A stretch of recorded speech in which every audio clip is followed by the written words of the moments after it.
mostly what I've seen is these folks are like perfectionists or they care deeply. And so that's really great because it means you set a high bar of excellence, you have a lot of drive. And also that can be your Achilles heel because if you need to approve every single thing, you need to be involved in every decision. You want eyes on every single thing. Well, now you're getting in the way of your company's velocity. You're disempowering other leaders in the company by growing and taking initiative.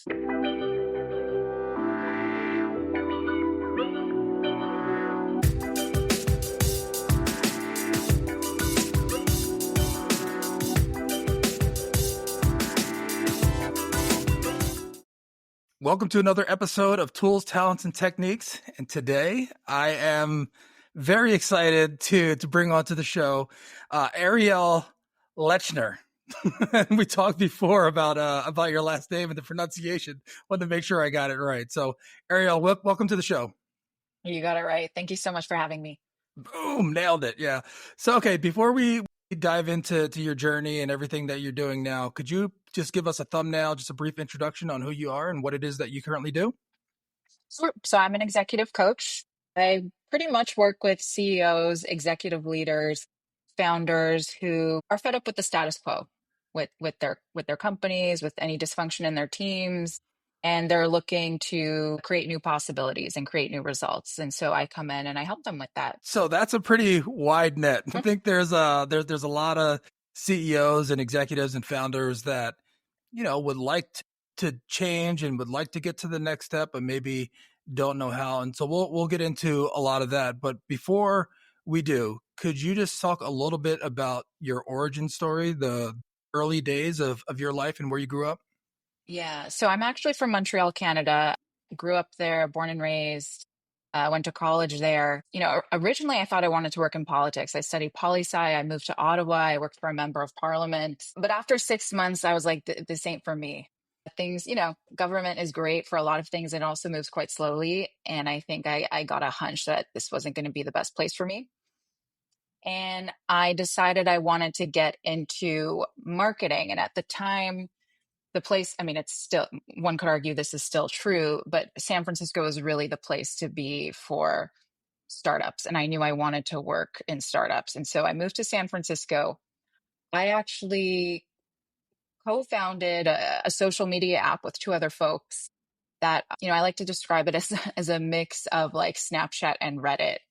And, we got a bit of angel funding, but you know, no real revenue model, no real some users were signing up but not sticking. And at the end of the day, after a year, we kind of shut it down. But that experience got my foot in the door with my first proper startup job. And for a while, I was just essentially working on go-to-market strategy. So positioning, messaging, launching, mostly B2B SaaS software products. And I did that for almost 10 years. And, after a while, I started to feel as though this work is great. And also, I'm longing for more meaning and having more direct impact with my work. And that is what led me into executive coaching. Certainly, when you're launching products, especially if they're products millions of people might be using, you can have an impact that way. But I think for me, I was really interested in the type of impact you can have on someone's, honestly, personal and professional life through working one-on-one and just knowing myself and my personality and what I wanted to create next. That's kind of how I made the pivot from marketing to coaching. What year was it when you moved to San Francisco? Around what time was this? 2013. 2013. Okay, so there was still money flying around and people like VC throwing angel funding at people. So yeah, this is like, I don't know, was Insta? Yeah, it was very much like social apps was hot. The App Store was still new-ish. Yeah, it was a different world. was it when you said I want to look at startups or that's what I want to be involved in, was there anything that surprised you early on, that either good or bad, that you're like, oh yeah, this is exactly what I wanted? And I imagine there's a lot of things that you're like, yeah, this isn't very fulfilling. Let me take this pivot. I think what I always found fulfilling in my work in startups was the team. Like I'll speak for myself, working on like a product that might make you 10% more productive in your work is like, cool, but it's not super meaningful. For me, what felt really meaningful working in startups was always the team and the commitment, the camaraderie, the support. Everything always felt very tight knit. And your work, you definitely see the impact of your work. I've never felt like a cog in a wheel at these smaller companies. Maybe the less surprising but less nice thing was it doesn't mean, most of the time equity doesn't mean much. Most of the time your equity means nothing. Or, once in a while when a company has a great exit and it's great enough that the regular employees see something. So that was kind of like a hard lesson where people were offering me equity instead of more salary. And I was like, sure, I wish I took more salary. Well, these are lessons that you have to learn by experience. Sometimes Right, people can tell you things and you're like, yeah, but you right. see Oh, the oh, big and the shiny. the final thing actually that I need to mention in case there's anyone who's working at a startup is options doesn't mean you just own them. You have to purchase them when you leave the company. I didn't know that. So even when I would leave some of these companies, I had to fork over like thousands of dollars to exercise my options. I did not know that. I thought they were just given to me when I started working. These are all the details you learn after. You live and you learn. Yeah. So I want to go back for a second because you went to McGill University, Yes. correct? Mhm. Okay. So I gotta tell you something. I gotta apologize to the people that I worked at a tech startup for a little bit, had a cup of coffee there, and I didn't know much about McGill University. And we were in a meeting and somebody called it the Harvard of the North. And I laughed because I was like, oh, that's a funny thing to say. It wasn't like a hearty laugh, but just like chuckled. And they were like offended. And I was like, oh, sorry. But then I was educated and I realized that McGill is a very impressive university. And was that experience for you? Do you think, I know there was a stop before you went to the startup world, but did you experience any people with that entrepreneurial spirit in school? Sure. Yeah. I mean, there's a lot of startups or entrepreneurial people I know who went to McGill who are now doing, impressive things. And also, I think that can be said of almost every school. So when this person chuckled, yeah, McGill's a great school, and also get off your high horse is what I would say to that. Yeah. Okay. There's a lot of reasons why people choose different schools. McGill is a great place to go. I certainly felt like, if I was an A plus in high school, I remember like my first assignments I turned in and I was expecting like, oh, I worked so hard on this. I'm going to get an A for sure. And then like I got a B minus on something. I was like, what? It humbled me, which was good because you need that. Yeah. Yeah. And so you being a high performer and going to, an impressive school and having success there, having some success and experience in politics, what did you feel like the performance level of people working in Silicon Valley when you moved to the startup world? Did you feel like it was a high level of performance? Yeah. In some ways, I know everyone's different, right? But for me, my experience in college was like I was always kind of studying and working. Not everyone has that experience in college, but that's kind of my nature. I was always studying or working on something. I was very diligent that way. So when I went to San Francisco, it didn't feel that much different, having long days, working on something. And mind you, I had nothing, yeah, I would, have fun on the weekends with friends and whatnot, but I didn't have much else going on. Like I was in my early 20s. What else was like, and by the way, in San Francisco, I had like four roommates. Being home wasn't fun, and a dog with one bathroom. So I was happy to stay at work and like have peace and quiet. That's funny. So when you made the pivot, when you started, when you liked working with the team, and that's a big thing I think about having life experience and having work experience. You realize what you're good at, what you like, what you don't like, and you did that. Tell me about how that transition happened, like when you made that decision. Like when I made the decision to go into tech or to become a coach. A coach. Yeah. Well, I think, earlier in the early days of your career, I mean, you have hunches as to what you like, but you don't actually know. And you only learn what you like by trying different things. I knew I cared about feeling a sense of purpose with my work. That's kind of what drew me initially to politics. I definitely felt in startups the cultures tended to feel more mission driven and people felt more connected. That's what drew me there. But I learned a lot about myself along the way working at these companies. And I think the aha moment where I realized, wait, I need to kind of step back from what I'm doing here was when I realized, I was looking at my boss, the CMO at a company I was working at, and looking at their schedule and like thinking about their day to day. And I thought to myself, that looks awful. And so I think what I learned about myself is I really want more control over who I work with, my schedule, and the type of work I'm doing. Now that also comes with drawbacks, right? Like working for yourself has its own challenges, right? There's no salary coming in. You have to go and build your pipeline and all this and that. But I think I really was drawn to having control over who I work with, really feeling like the impact I'm having on this person, is profound. And that gives me I get a lot of energy out of that. And then the flexibility and control of my schedule, especially now I have a 14-month-old. In hindsight, I wasn't thinking about that when I got started in this, but now I'm like, woof, I'm so grateful that I did that. I got started in this when I did, because having flexibility too when you have kids is a real treat. Yeah, that's huge. And so congratulations on your growing Thanks. family. When you look at the coaching and what is needed in the marketplace, is there something that you started off thinking like this is a gap that executives need to build their team? Walk us through that thought process of what you thought that the coaching experience would be like. Yeah, I think what I have noticed is again, most of my clients are like startup founders and CEOs because that's my network and background.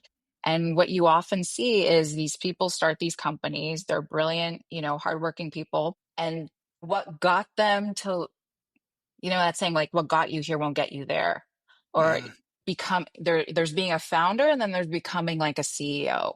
And that transition is hard for a lot of people because you're having to let go of things that you used to hold really close to your chest when it comes to work, right? Like if you are a founder with like a strong engineering skill set, your default is to stay in the weeds on like code stuff, which you may be really great at. But as you know, you're raising a Series A, your company's scaling, your company in other ways is now suffering because you won't let go of this piece of the company. So there's that transition. And I tend to focus or work mostly with founder CEOs who are like seed stage to like Series A, Series B. So really from like those earlier times in the company to when it's really starting to scale. And so I'm really interested in partnering with folks in that part of their journey where they're having to, when they're really used to being in the weeds on maybe not everything, but most things, and now having to transition more into leading, setting the vision, thinking about the culture, thinking about communication, and all these different things that, you don't always have to think so much about when you're a team of five. And is there a common theme that like really holds people back from letting go? Is there something that you see that like you have to work Yeah, extra yeah, hard to yeah, pull that apart? yeah. So if you're a founder, mostly what I've seen is these folks are like perfectionists or they care deeply. And so that's really great because it means you set a high bar of excellence, you have a lot of drive. And also that can be your Achilles heel because if you need to approve every single thing, you need to be involved in every decision. You want eyes on every single thing. Well, now you're getting in the way of your company's velocity. You're disempowering other leaders in the company by growing and taking initiative. It's that like tension between quality or their version of quality, right? Because that's a whole other thing. But quality and like speed. And then what's the right balance and how do we start to shift into, which things might you be willing to accept or do you need to accept a B plus on? To be able to focus on these other things that are going to be higher value for the company long term. Are there any specific instances that you could take that you're working with a company, they have these obstacles and they just can't get out of their own way? There's something, is there any instances that you can think of, and you don't have to name names or any people, I don't want to call anybody out, but things that you're like, they just couldn't get past this point? Yeah, it's a great question. Well, I think what comes to mind is company cultures really form around the CEO. And what that means is whatever the good and the bad qualities that CEO has tend to become part of the culture.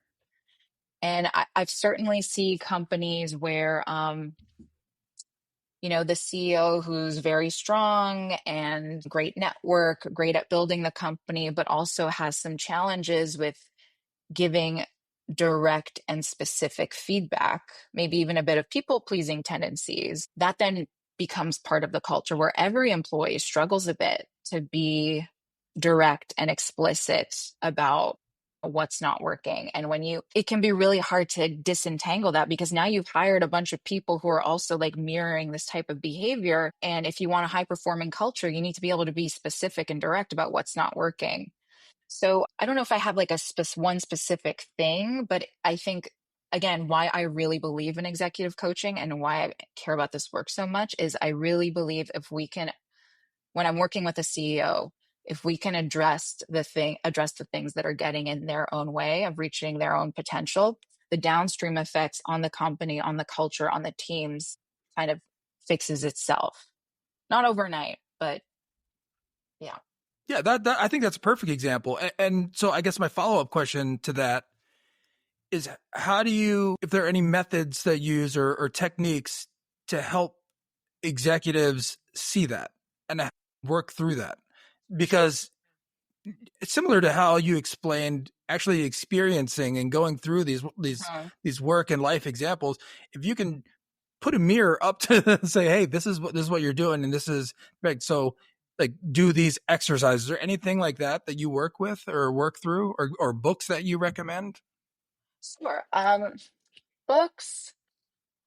or anything it like methods because Yeah. I and let me just preface this by saying that makes perfect sense how people can follow the lead of the person. And sometimes Mhm, mhm, if that person is a perfectionist, the person that's ahead, then everybody else feels like what they need to bring to the table needs to be perfect. And mhm, sometimes with a team, I feel like especially if you have a good working team and you're collaborative and you trust each other, then you just do the work, like just advance the ball, like just get it out there. It doesn't have to be perfect, but get other people's feedback, let them, and then the ball moves forward together. mhm. Um, but again, like you have to show that Right, person that this is what you're doing. right. So I think what's coming to mind for me is what I would describe as like the foundation of my coaching philosophy, which is everything is an experiment.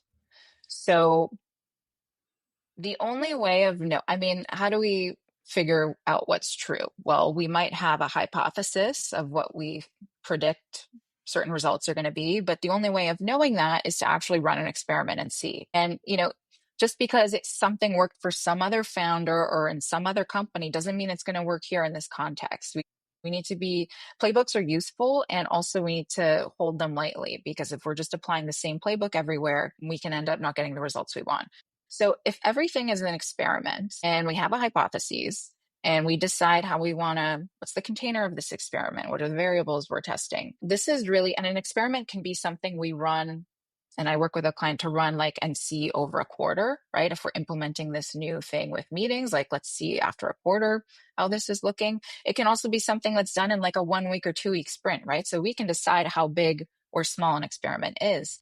But I think to come back to your question of what are the tools and ways we actually help someone shift, right? Like there's holding up the mirror and helping the client come and see the awareness of, hey, this is how you think.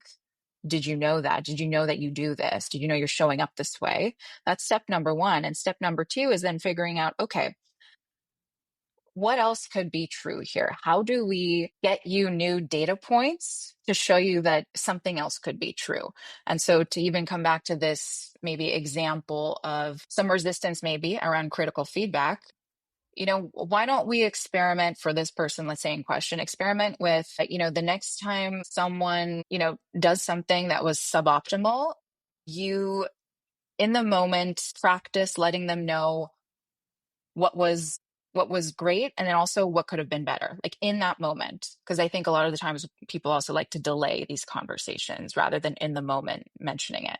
That's a tiny experiment, right? They could do that with one person the next day and like see, and it's helping people build the muscle through these experiments or in this, at least in this example of doing that thing and seeing that, you know I was able relatively well to communicate what I needed to say. The other person doesn't hate me. It wasn't as bad as I thought it was going to be. That's a lot of the resistance too, is people catastrophize. And so these experiments help people get new data, and then that data helps them shift their beliefs of how they're showing up. You dropped a couple gems in there, and I want to make sure to put a pin in. And you're the foundation of your philosophy of everything is an experiment. I love that because it really is like that. That's so true. And when I feel like when people look at things like that, there's less fear, and getting rid of that fear. Yeah, I actually thank you for saying that, because the other thing I like to talk about too is people attach a lot of fear, feel a lot of fear to doing some of these things. And I like to mention to folks, like, what if we shift our mindset to thinking more like a scientist? I've never been a scientist, but here's what I imagine about a scientist. Their job is literally to run a ton of experiments. And when they run an experiment that doesn't produce what they were hoping for, they don't say to themselves, I'm a terrible scientist. They go, they have curiosity. They go, what about this? Which piece of this did I miss? Or what did I get wrong? And let me tweak it and run it again. And they don't make meaning about themselves as to how good they are. They don't create a story around it. And if we take that lesson or that kind of insight around this, think like a scientist, what slows so many people down, leaders, in creating change is this story they make up about themselves, about what the suboptimal outcome means about them. And it slows them down in taking action because they're spinning in this story. And if you can create more objectivity and zoom out from it, you're going to be able to, like, stop ruminating, stop with the inner critic, and be able to just objectively figure out, what do I need to do next to try to get a better result and move faster. And especially in startups, velocity is everything, right? The quicker you can move, the faster you can learn, the more edge you have compared to everyone else. Yeah, that's a very great point. And in that same vein, because you said that one, you need to stop and step back. And so, do you find that a lot with people that are just go go go, which is good, like you need that velocity, but how to take those scheduled breaks and kind of zoom out and how to do that in the best way? I mean, I think that's a lot of the reason why people seek out coaching, right? Like, I don't actually believe anyone needs coaching. I think everyone is capable of continuing to do great work. I think coaching is something some folks want because they are very interested in performing at their highest level, and they know having someone, it's very difficult for someone to see how they think, right? It's very difficult for me to look at, I think this way, or I do this, or here are my subconscious patterns. It's much easier for someone to hold up a mirror and show you that this is how you think. And so oh, sorry, I forgot, I just lost the where I was going with that, or your initial question. Remind me. No, that's okay. So I think when to take time to step back and Right, how to take scheduled right. break, like why There we that's go. important and when to do it. Yeah.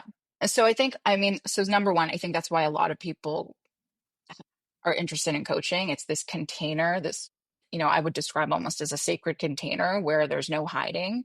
And you're forced to step back from whatever reactivity. And reactivity is especially true in startups, especially if you're pre-product market fit. It's a lot of putting out fires, which is like necessary, but you also need to be thinking like how to get ahead of these fires and thinking proactively and better yet strategically.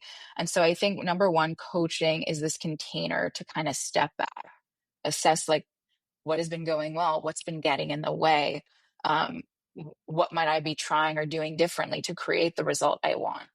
Another kind of and I think through coaching, you naturally build a muscle for this yourself, right? Because the goal is no one stays in coaching forever, right? Like, you sharpen yourself to a place where, at least for a while, you can then go off on your own, right? You've gained some new skills. And I think coaching is a great place for folks to exercise that muscle and build some strength around it so that they can naturally on their own, whether it's once a week, once a day, whatever feels good for them, to kind of step back and see like, okay, where do I need to kind of take a second and think about where I'm spending my time, how I'm spending my time, uh, and reassess, like, is this the best use? Do I need to make any changes?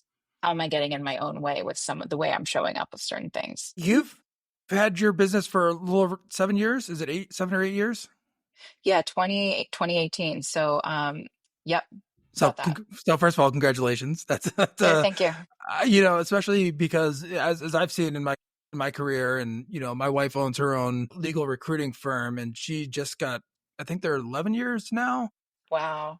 But to see Decade. that process, and to see like where they've adjusted and made strategic shifts, and where they leaned in on certain things, and where they made these jumps at others, it's like, wow, it's amazing how much can take place in 3, 4, 5 years, 6 years. So when you reach 7 years, like that's a great accomplishment. So you should be proud of yourself for. Yeah, thank you very much. I like to also remind people. So I have a referral-based business. I have not done a ton of work around building like a pipeline of sorts. And for me, a full practice is 8 people. So I have a referral-based business. And also, when you start a business, there is no referrals or very little because you haven't coached that many people. And so I always like to remind people is like my first 2 years of doing this, I shed tears almost every other day because I was like always, oh, I'm 2 or 3 clients away from ruin. Where's my next person coming from? It took a while to build up the flywheel. So I always like to remind people of that. Oh, and that's it. And that's great. And so that a lot of our listeners, many work in commercial real estate because that's where the industry I come from. But then also because I worked in startup, and I have my own side startup that I work on, and have this podcast. So a lot of entrepreneurs and people. So I think that's really important for people to hear that Mhm. no matter what level of success you think, like it's hard, and especially the first, second year, it's very hard. So to hear you be candid about that and about your struggles is huge. um and so I have a question about the 7 years, and especially where startups are now, and especially because you work with seed to series A and beyond. So is there the landscape here in 2025, we're in the middle of 2025, and funding has dried up, but a lot of these people that already had funding in the early stages, they're looking for more funding. Is there anything shifted in the dynamic in the industry, and that you're seeing that people are? Sure. Yeah. Yeah. Well, I think, anyone who is in like the startup space or is a service provider to tech companies, I mean, I think will agree with me or at least agree in part that like, let's say 2020 to or even like 2019 to 2022 is like flying high, lots of cash. Which for downstream for folks like me is like, yeah, people have a lot of money to spend. And then starting with that Silicon Valley Bank stuff, I think things started to um, there was definitely a shift in the market. And you know, clients having to either shut down their companies because they couldn't, raise the additional funds or maybe acquisitions, things like that. I certainly saw and felt that. I think, though, since 2025, there's been like a shift for the better. Things are turning. But yeah, things, I mean, like all markets, things have, there's ups and downs. I think there's obviously a lot of energy now around like AI startups. There's certainly been energy.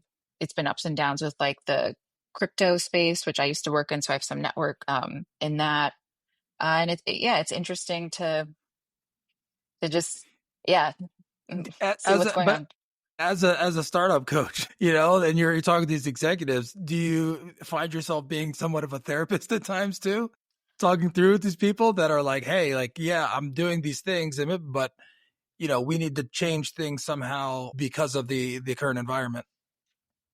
Yeah, and it's well, on that note, what I like to say is there is some overlap. One could say there's some overlap between what a coach does and what a therapist does. It's small, but there is some overlap.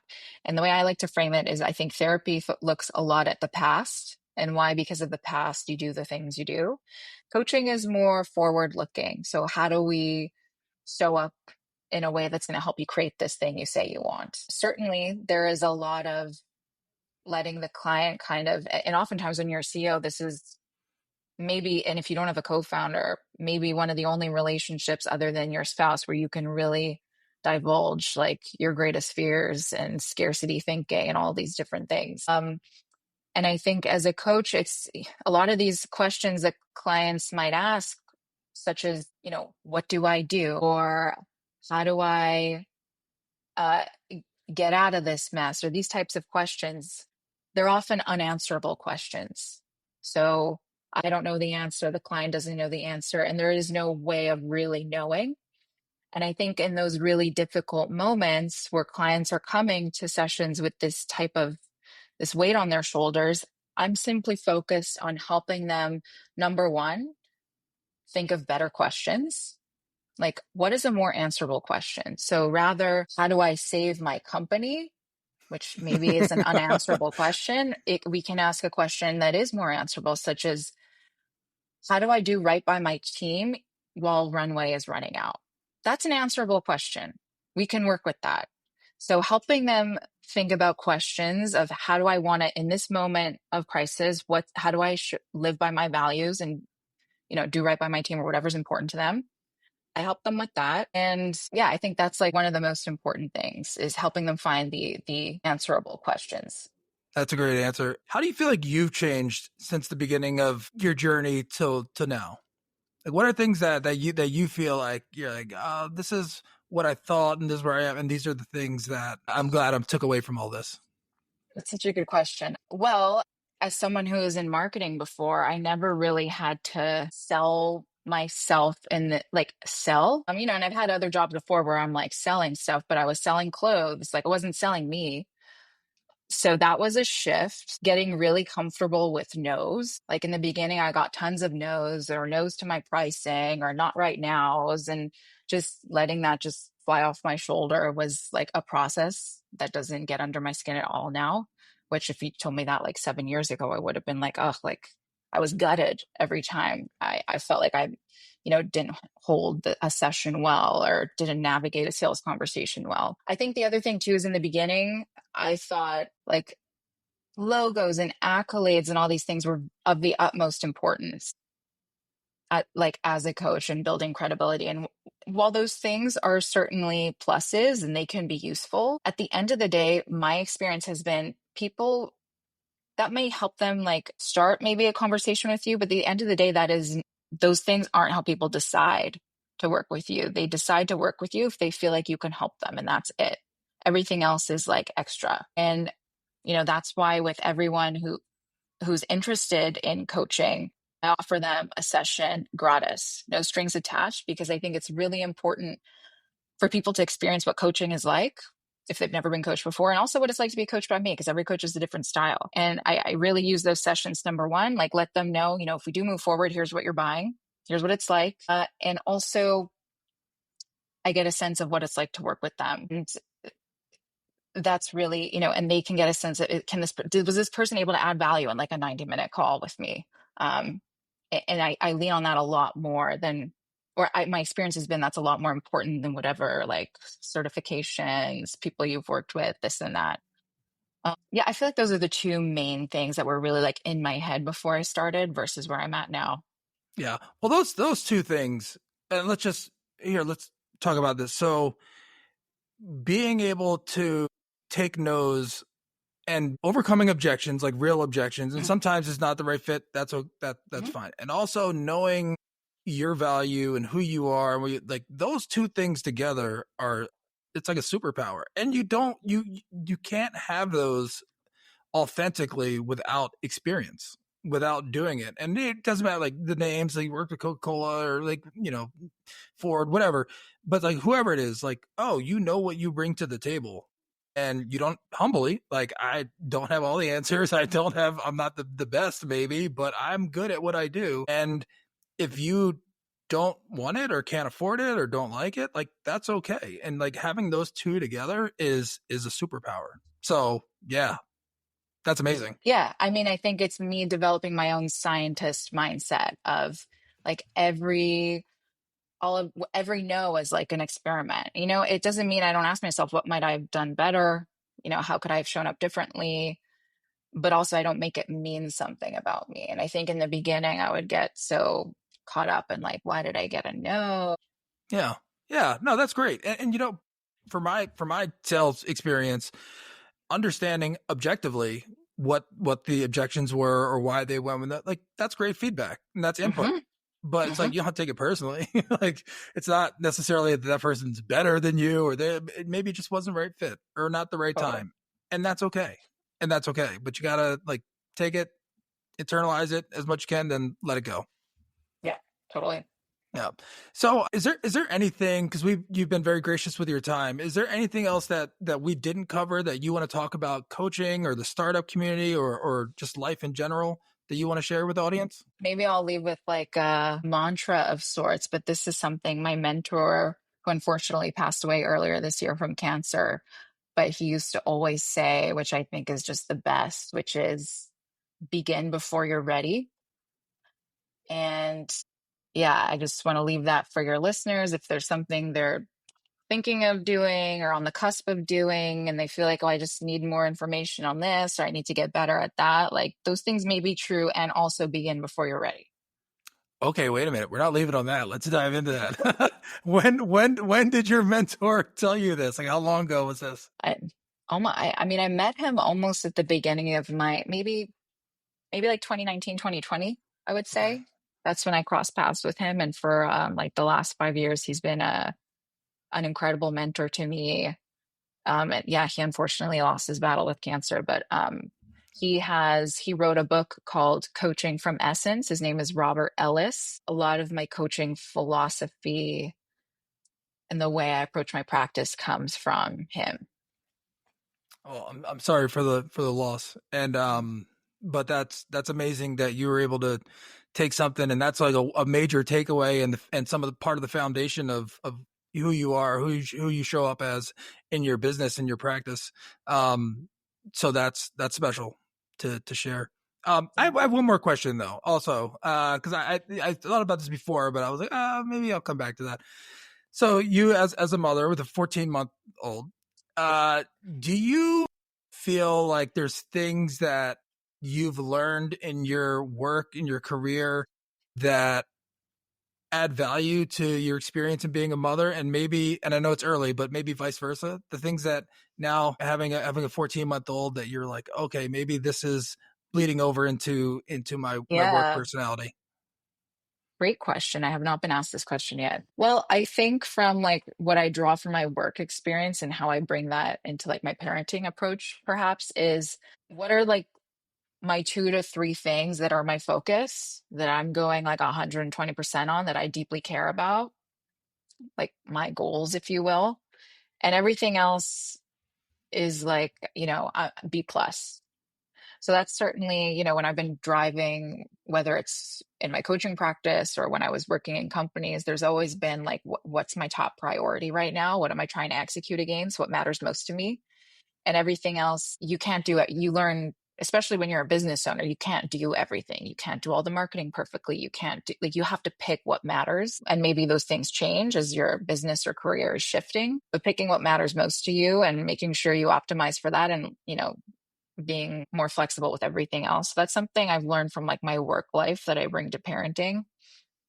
What I've learned from being a parent and how that I bring that into my work is, you know, nothing's that serious, and everything, nothing's that serious, and everything's a phase. So if something feels hard now, like when he was having sleep regressions, in the moment, I'm like, oh God, this is the worst thing ever.